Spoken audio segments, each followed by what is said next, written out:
새로운 암호화폐 프로젝트가 막 쏟아져 나오잖아요. 그 프로젝트들이 처음엔 엄청난 기대를 받았다가 시간이 지나면서 현실의 벽에 부딪히는 그 전체 과정을 한번 제대로 들여다보려고 합니다. 약속에서 현실까지 그 여정을 함께 따라가 보시죠. 네, 그래서 오늘 우리가 다룰 내용은 이렇습니다. 먼저 초기에 들어가야 대박이지 하는 그 꿈에 대해서 얘기해 볼 거고요. 그리고 그 꿈을 자극하는 약속의 단계를 인터링크 네트워크 사례로, 또 그 약속이 시장을 만나는 현실의 단계를 파이 네트워크 사례로 살펴볼 겁니다. 마지막으로 이 두 단계를 비교하고 우리가 여기서 뭘 얻어가야 할지 정리해 볼게요. 자, 그럼 첫 번째 주제부터 시작해 볼까요? 우리 모두가 한 번쯤은 느껴봤을 바로 그 감정, 나만 뒤처지는 거 아니야? 하는 불안감, 바로 포모입니다. 이런 경험 다들 있으시죠? 온라인 커뮤니티나 소셜 미디어를 보면 누군 새로운 기회를 잡아서 엄청난 성공을 거둔 것 같은데 나만 그 흐름을 놓치고 있는 것 같은 그런 기분이요. 맞아요. 저희가 살펴본 자료에 나온 이 문장이 정말 핵심을 찌르죠. 대박 에어드랍 받았다. 초기 보상이 어마어마하다. 나는 초기에 들어가서 벌써 몇 배 수익 냈다. 이런 이야기들이 막 들려오면 기대감도 생기지만 동시에 마음이 조급해지잖아요. 그럼 도대체 이런 포모를 자극하는 프로젝트 초기에 그 약속이라는 건 뭘까요? 한번 가상의 신규 프로젝트 인터링크 네트워크를 예로 들어서 그 속을 자세히 들여다보겠습니다. 인터링크의 핵심 아이디어는 사실 되게 간단해요. 우리가 여러 플랫폼에서 그냥 공짜로 쓰는 시간이나 활동들이 있잖아요. 그걸 단순히 흘려보내는 게 아니라 가치 있는 디지털 기록으로 차곡차곡 쌓을 수 있게 해준다는 거죠. 그리고 이 프로젝트가 내세우는 가장 큰 장점 중 하나가 바로 이 쉬운 접근성입니다. 여기 보시는 것처럼 그냥 앱 다운받고 얼굴 스캔으로 나만의 아이디 만들고 간단한 일일 작업 시작하고 이게 끝이에요.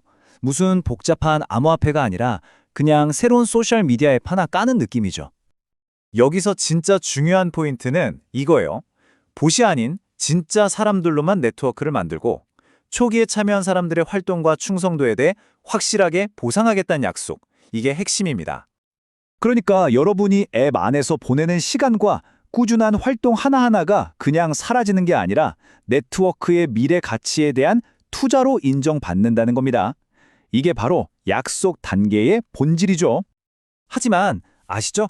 이런 장밋빛 약속도 언젠가는 시장의 냉정한 평가를 받아야만 합니다. 바로 현실의 단계로 넘어가는 거죠. 이 단계가 어떻게 돌아가는지 이해하기 위해서 실제 데이터가 있는 파이 네트워크의 최근 상황을 한번 살펴보겠습니다.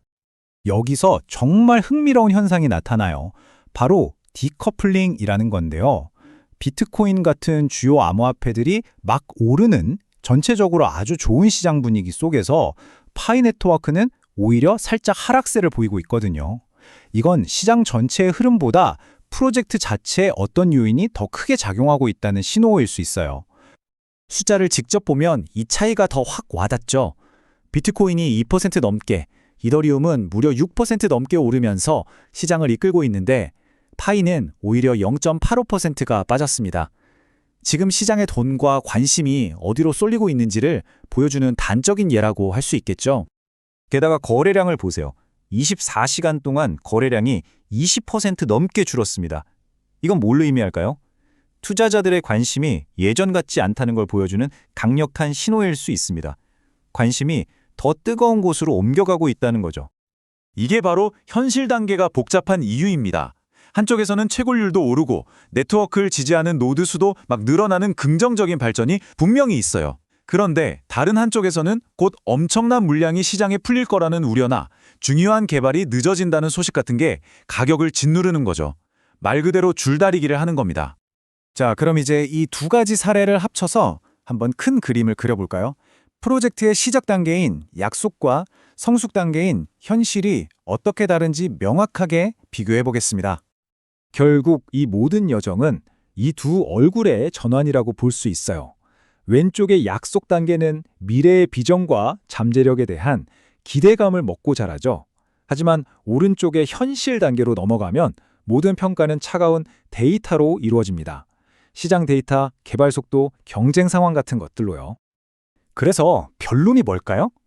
여러분이 앞으로 새로운 프로젝트를 만났을 때 오늘 우리가 이야기한 이 두 가지 단계를 어떻게 활용할 수 있을까요? 가장 중요한 건 어떤 프로젝트가 더 좋다, 나쁘다를 판단하는 게 아니에요. 지금 내가 보고 있는 이 프로젝트가 약속의 단계에 있는지 아니면 현실의 단계에 있는지를 아는 겁니다. 왜냐하면 그 단계에 따라 위험과 보상, 그리고 우리가 해야 할 역할이 완전히 달라지거든요. 이렇게 정리해 볼 수 있겠네요. 약속 단계에서는 여러분의 시간과 꾸준함이 가장 큰 자산입니다. 반면 현실 단계에서는 시장 데이터와 기술적인 성과를 냉정하게 분석하는 능력이 훨씬 중요해지죠. 이 차이를 이해하면 여러분의 성향과 상황에 맞는 현명한 선택을 할 수 있게 될 겁니다. 마지막으로 이 질문을 던지면서 마무리하겠습니다. 여러분이 어떤 프로젝트에 여러분의 소중한 시간을 쓰고 있다면 그건 미래의 약속에 대한 투자입니까? 아니면 현재, 현실에 대한 투자입니까? 한번 곰곰이 생각해 보시면 좋겠습니다.